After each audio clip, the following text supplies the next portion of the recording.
Bonjour à tous, bien-aimés. Je vous invite à une lecture dans le psaume 92, un psaume qui est bien connu et qui vraiment réjouit mon cœur.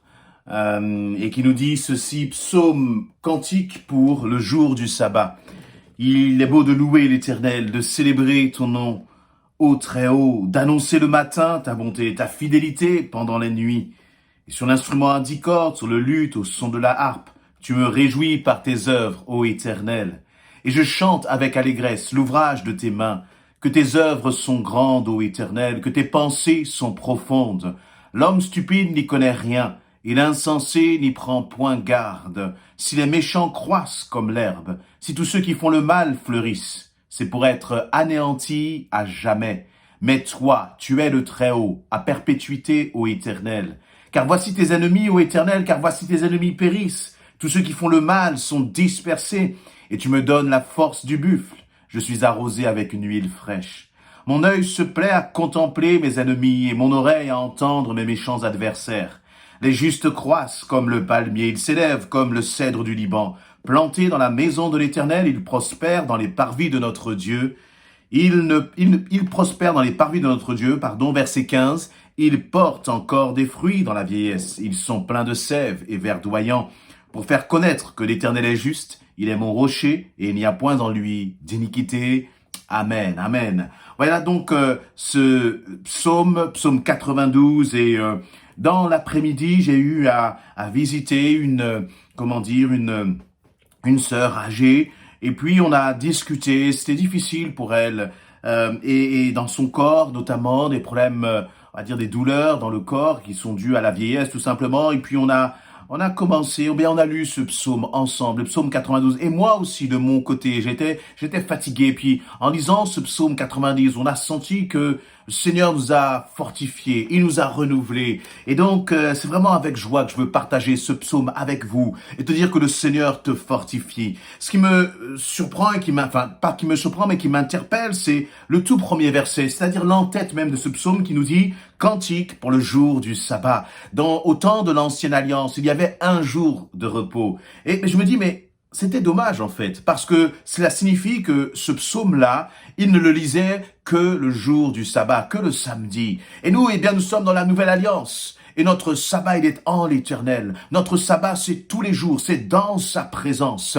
Parce qu'à chaque moment, chaque instant, tu peux appeler l'Éternel, ton Dieu. Aujourd'hui, si tu te sens fatigué et chargé, peut-être dans la nuit, si tu entends et tu écoutes ce message, alors réalise que tu peux entrer dans le sabbat de l'Éternel. Tu peux entrer dans le repos de l'Éternel. Sa présence est là. Dieu est avec toi. Il est à tes côtés. Et tu n'as pas besoin d'attendre un jour précis. Tu n'as pas besoin d'attendre un jour de la semaine ou un jour de fête ou je ne sais quelle occasion. Tu n'as pas besoin d'aller entre quatre murs qu'on va appeler temple, qu'on va appeler église ou qu'on va appeler je ne sais quoi. Mais le Seigneur est là, à tes côtés, là, maintenant. Et si tu saisis sa présence, si tu dis Seigneur, je veux tourner mes regards vers toi, je veux m'appuyer sur toi, je veux déposer mes fardeaux à tes pieds, tu vas sentir le sabbat de l'Éternel entrer là dans ton cœur, entrer vraiment et ce repos descendre sur ta vie. Et là, il nous est dit cantique, c'est-à-dire un chant de joie, un chant de réjouissance.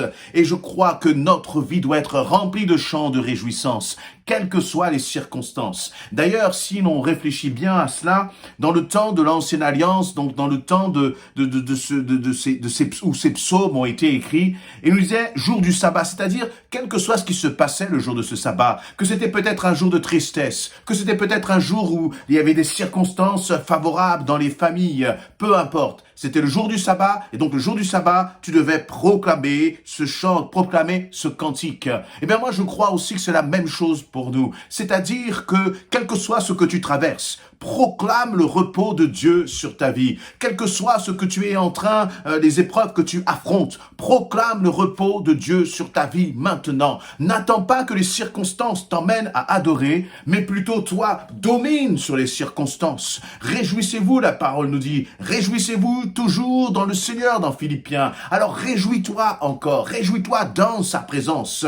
N'attends pas les circonstances pour te réjouir, mais sois décidé, décide-toi à te réjouir. Et te réjouir pourquoi? Eh bien, il nous l'a dit au verset 2. Il est beau de louer l'Éternel, de célébrer ton nom, mon Dieu, ô très haut, d'annoncer le matin ta bonté et ta fidélité pendant les nuits. Il est beau de louer l'Éternel. Voyez, dans ce monde, le sens même du mot beau est bafoué, tout est tourné vers nous, on fait des filtres pour paraître plus beau, on passe son temps à se regarder, à diffuser son image sur les réseaux sociaux et autres. Et là, le psalmiste, lui, il commence à regarder vers l'Éternel et dit, waouh, c'est ce qui est beau. Qu'est-ce qui est beau? C'est de louer ton nom, Seigneur. C'est de louer ton Dieu.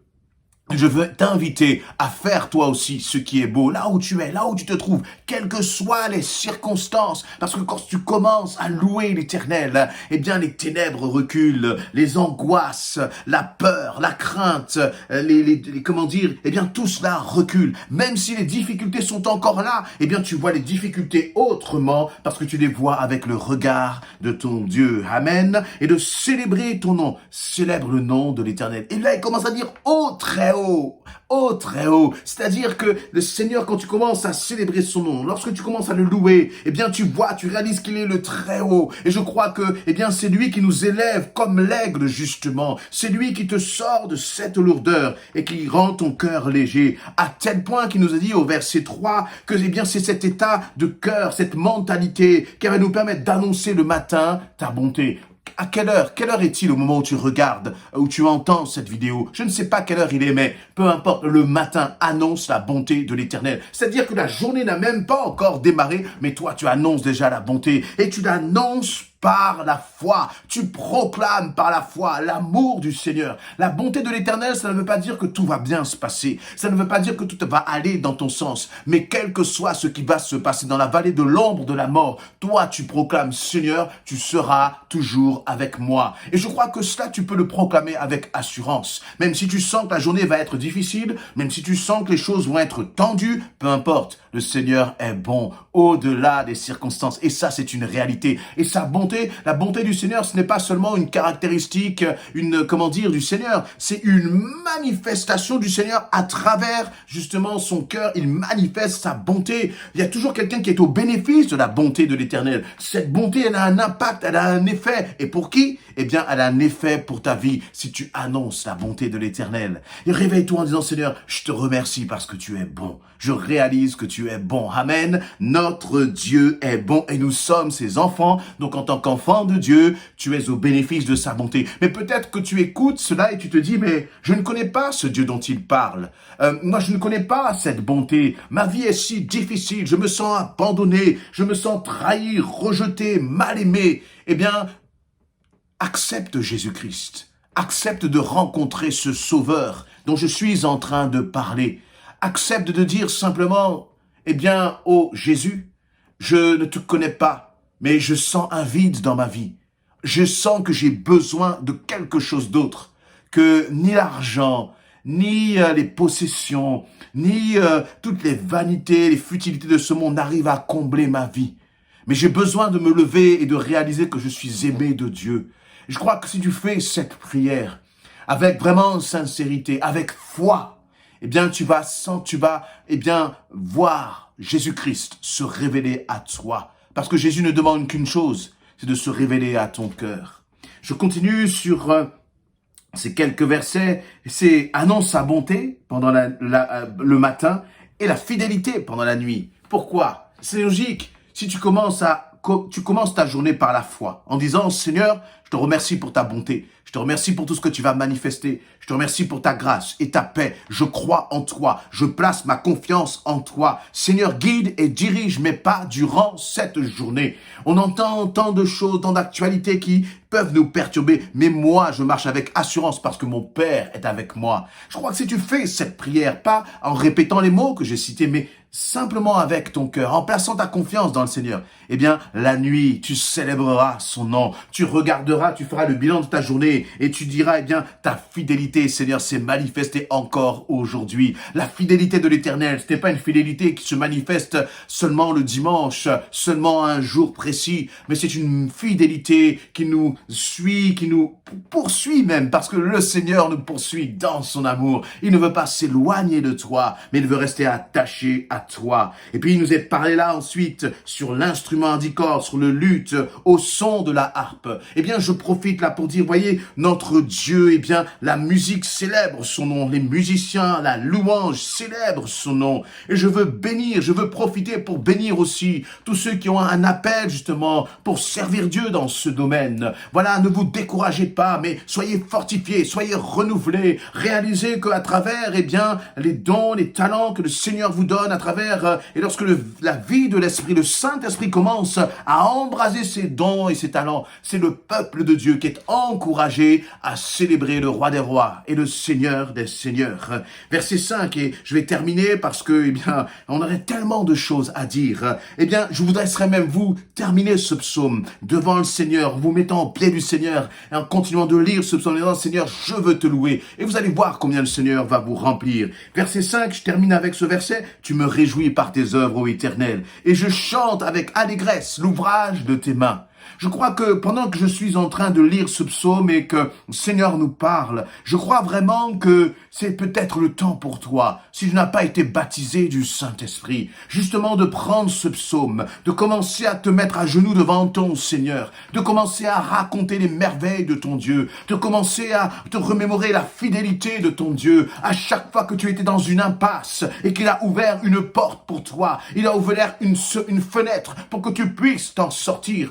Ton Dieu est un Dieu merveilleux. Mais le problème, c'est qu'avec tes propres mots, en français, en anglais, en espagnol, en arabe ou je ne sais quoi, tu seras toujours limité. Tu as besoin de vivre cette vie de l'Esprit. Tu as besoin d'être baptisé du Saint-Esprit. Et ne cherche pas comment dire le comment, c'est simplement mets-toi au pied de ton Seigneur. Et dis, Seigneur, je crois que tu peux me remplir de ton feu, tu peux me baptiser de ton esprit. Et puis lorsque tu vas commencer à parler, eh bien, à louer ton Dieu dans ta langue naturelle, eh bien tu vas voir, tu vas sentir comme un fleuve d'eau vive qui remplit ton cœur et qui va commencer comme à mélanger, à mêler tes paroles. Et tu vas commencer à ne pas bloquer, mais tu vas laisser au contraire ces paroles monter vers ton Dieu.